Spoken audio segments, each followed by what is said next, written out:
নমস্কার, রমার রান্নাঘর থেকে আমি আপনাদের কাছে আজকে একটা একদমই নতুন রান্না নিয়ে এসে উপস্থিত হচ্ছি। সেটা হচ্ছে চিংড়ি মাছ দিয়ে কোয়াশের তরকারি। এখন রান্নাটা আমি শুরু করতে যাচ্ছি। পরিমাণ মতন গ্যাসেতে আমি তেল দিচ্ছি। তেলটা গরম হয়ে গেছে, এবার আমি দুটো তেজপাতা ছিঁড়ে দিলাম, একটা শুকনো লঙ্কা দিয়ে দিলাম। এবার আমি একটা টমেটোর পেস্ট দিয়ে দিলাম।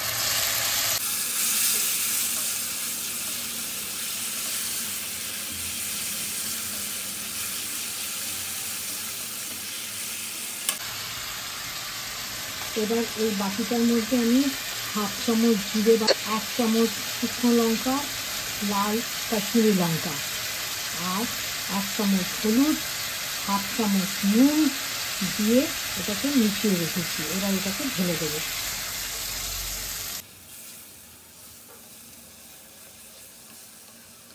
মধ্যে এবার আগের থেকে আমি কুকারে নুন হলুদ দিয়ে কোয়াশগুলিকে এরকম করে ভাপিয়ে রেখেছিলাম। এবার এটাকে এর মধ্যে ঢেলে দিচ্ছি।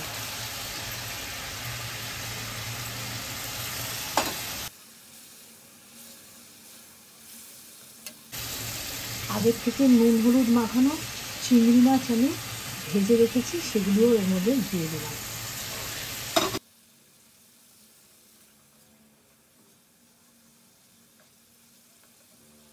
এর মধ্যে এবার একটু কাজু হাফ গ্লাস করে আর একটু কিশমিশ আমি ঢেলে দিলাম।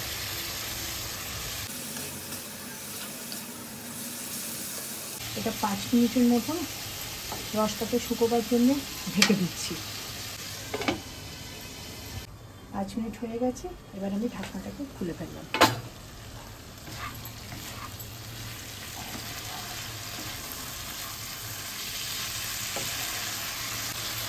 এবার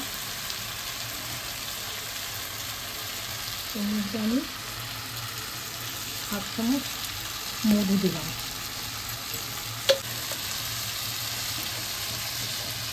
এবার আস্তে আমি বন্ধ করে দিচ্ছি, দিয়ে এবার গরম মশলা দিয়ে দিলাম।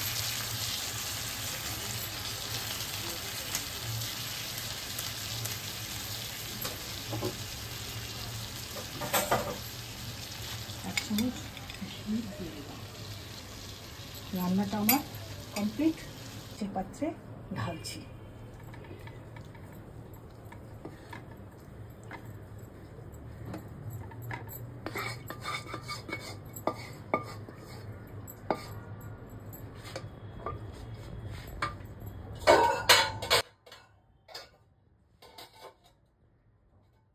আমি আপনাদের সামনে এই পুরো পরিবেশন করছি। এবার এটা আপনারা রান্না করে খেয়ে দেখবেন কীরকম সুস্বাদু খেতে লাগছে। আজ আপনার কাছে এখানেই আমি এই ভিডিওটা শেষ করছি। আপনারা আমাকে সাবস্ক্রাইব করবেন, লাইক করবেন এবং কমেন্টও করবেন। ধন্যবাদ বন্ধুরা।